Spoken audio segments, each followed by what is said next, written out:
है वो समझते हैं। 3 शेयर्स मेगा एक्शन वाले आपके टीवी स्क्रीन पर आ जाएंगे। JSW एनर्जी पर नजर रखें, शक्ति पंप्स पर नजर रखनी होगी और तांडला प्लेटफॉर्म्स।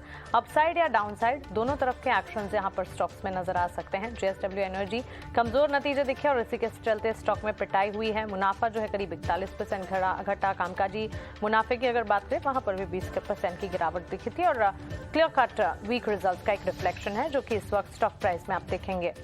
शक्ति पंप्स आय बढ़ने से खरीदारी है। स्टॉक में मूवमेंट हम देख रहे हैं और सालाना आधार पर अगर देखें तो Q3 की आय जो है वो 17% बढ़ती हुई दिखी है। तो एक पॉजिटिव रिजल्ट का रिफ्लेक्शन शक्ति पंप्स में। और तांडला प्लेटफॉर्म्स कंपनी के नतीजे खराब आए हैं, खराब नतीजों का ही इम्पैक्ट है। मुनाफे में करीब 27% की और कामकाजी मुनाफे में 26% की गिरावट थी और हम देख रहे हैं स्टॉक में भी एक नेगेटिव रिएक्शन। तो क्लियरली तांडला प्लेटफॉर्म और JSW एनर्जी कमजोर नतीजों के चलते बिकवाली का दबाव देख रहे हैं और शक्ति पंप्स में मजबूती नजर आ रही है क्योंकि कंपनी के नतीजे पॉजिटिव आए थे। रुचित, शक्ति पंप्स के स्टॉक पर एक बार आपसे राय जानना चाहेंगे। ऑफ कोर्स रिजल्ट हैवी दिन है कई सारे, इनफैक्ट वीकेंड के दौरान भी एक लंबी लिस्ट थी कैश सेगमेंट की जिनके नंबर्स आए। मिड कैप स्पेस में भी नतीजे आते हुए दिखे, चुनिंदा नतीजे अच्छे भी रहे। शक्ति पंप्स के चार्ट्स आपको कैसे लग रहे हैं? क्या कोई ट्रेड बन रहा है यहाँ? I think price wise correction already stock में काफी आ चुका है। सितंबर महीने में लगभग 575 के आसपास ट्रेड कर रहा था, जहां से 380 400 तक का करेक्शन देखा।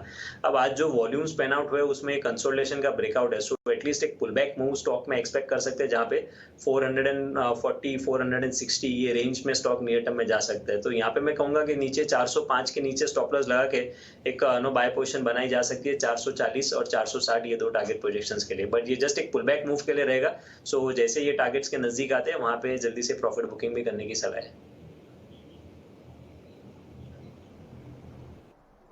ओके, ठीक है। तो शक्ति पंप्स में जो तेजी आई है, मुनाफा बुक करने की सलाह आपको दी जा रही है।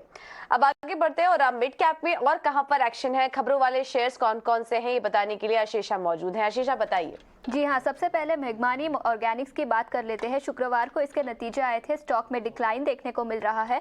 कंसोलिडेटेड रेवेन्यूज की बात करें तो 550 करोड़ के आसपास कंसोलिडेटेड रेवेन्यूज आए हैं, जो 14% का डाउनटिक है ईयर ऑन ईयर बेसिस पर।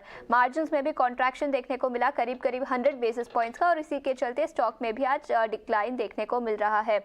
इनफैक्ट कंपनी ने टाइटेनियम डाइऑक्साइड का प्लांट कमीशन किया है, जिसकी 16,500 मेट्रिक टन पर एनम की कैपेसिटी है।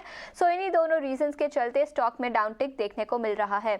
इसके अलावा पूर्वांकरा भी आज फोकस में है, जिसमें करीब 2 से 3% का उछाल देखने को मिला।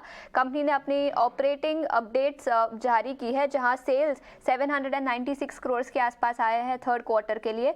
ईयर ऑन ईयर बेसिस पर कंपेयर करें तो 20% का इंक्रीज देखने को मिला है रेवेन्यू फ्रंट पर। हायर रियलाइजेशंस के चलते रेवेन्यू फ्रंट पर एक अपटिक देखने को मिला। एवरेज प्राइस रियलाइजेशन 7,767 रुपीस पर स्क्वायर फीट पर आए हैं, जो 15% का अपटिक है ईयर ऑन ईयर बेसिस पर। उसी के चलते स्टॉक में भी आज अच्छा खासा उछाल देखने को मिल रहा है। इसके बाद केमिकल स्टॉक्स की बात करते हैं। अच्छी खासी तेजी देखने को मिल रही है। Aether industries, GOCL corporation, Camlin fine science और आर्कियन केमिकल्स, इन सभी केमिकल स्टॉक्स में आज अच्छा खासा उछाल देखने को मिल रहा है। साथ ही दूसरे गेनर्स की बात करें तो delivery, Torrent power, AU small finance bank और JSPL भी ये एक्शन वाले स्टॉक्स है, जहां पर अच्छी खासी तेजी देखने को मिल रही है। लूजर्स की बात करें तो yes bank, JSW energy, CG power और अतुल, ये कुछ शेयर है जिसमें आज गिरावट देखने को मिल रही है। एब्सोल्युटली। तो चलिए यहाँ पर आशीषा हमें सारे के सारे मिड कैप के एक्शन वाले स्टॉक्स और कहाँ लगात है वो भी बता रही थी। रुचित, केमिकल प्लेज में अच्छा एक्शन है, मिड कैप के चुनिंदा स्टॉक्स अगर आप देखेंगे, Aether industries, Camlin fine sciences, Archean chemicals में अच्छा हम ट्रेंड देख रहे हैं मजबूती के साथ। ऑलमोस्ट 5% तक ये स्टॉक चल गए हैं। Chemical sector mid cap chemical plays में कोई ट्रेड बनता है इस वक्त? ये सब स्टॉक्स में से एथर इंडस्ट्रीज के चार्ट सेक्टर काफी अच्छा है। एक अच्छे कंसोलिडेशन जो स्टॉक में हुआ है उसमें इतने ज्यादा वॉल्यूम्स नहीं हुए फॉल पे, पर जैसे ही प्राइस अप मूव्स आ रहे हैं तो फिर से वॉल्यूम्स पिकअप होने लगे। सो जो आई थिंक ये 1040 1020 ये जो प्रीवियस स्विंग हाइस थे उसकी तरफ ये स्टॉक फिर से slow and gradual up move stock रह सकते हैं। तो 880 का लेवल जब तक इंटैक्ट है, ADT के स्टॉप लॉस से यहाँ पे पॉजिटिव बाय से ट्रेड किया सकते हैं 1020 से 1040 के टारगेट्स के लिए। ओके, ठीक है। तो ये ये राय केमिकल शेयरों पर आपको दे दी गई है। रुचित, एक बार डिलीवरी के शेयर पर भी राय दीजिए। पिछले काफी समय से स्टॉक में गिरावट दिखाई दे रही थी, लेकिन आज एक रिकवरी देखने को मिल रही है। स्टॉक करीब 6% से ज्यादा की मजबूती दिखा रहा है। क्या लग रहा है आपको, अब निचले स्तरों से यहाँ पर ये रिकवरी जो आई है आज, ये आगे भी जारी रहेगी? क्योंकि काफी सारे ट्रेडर्स स्टॉक में एंट्री लेकर अब ट्रैप हो चुके हैं, फंस चुके हैं। तो ये जो तेजी आई है, निकलने की सलाह देंगे यहाँ से या फिर और तेजी के लिए अभी रुक सकते हैं स्टॉक में? वैसे जो प्राइस वाइज करेक्शन आया था उसके बाद काफी ओवरसोल्ड सेटअप्स ये स्टॉक के हैं, तो यूजुअली ऐसे ओवरसोल्ड सेटअप्स जब बनते हैं तो पुलबैक मूव एटलीस्ट स्टॉक्स में आते हैं। अब वो पुलबैक मूव सस्टेनेबल रैली में कन्वर्ट होता है तो वो I think price volume action या फॉलोअप मूव्स देखना काफी इंपॉर्टेंट रहेगा।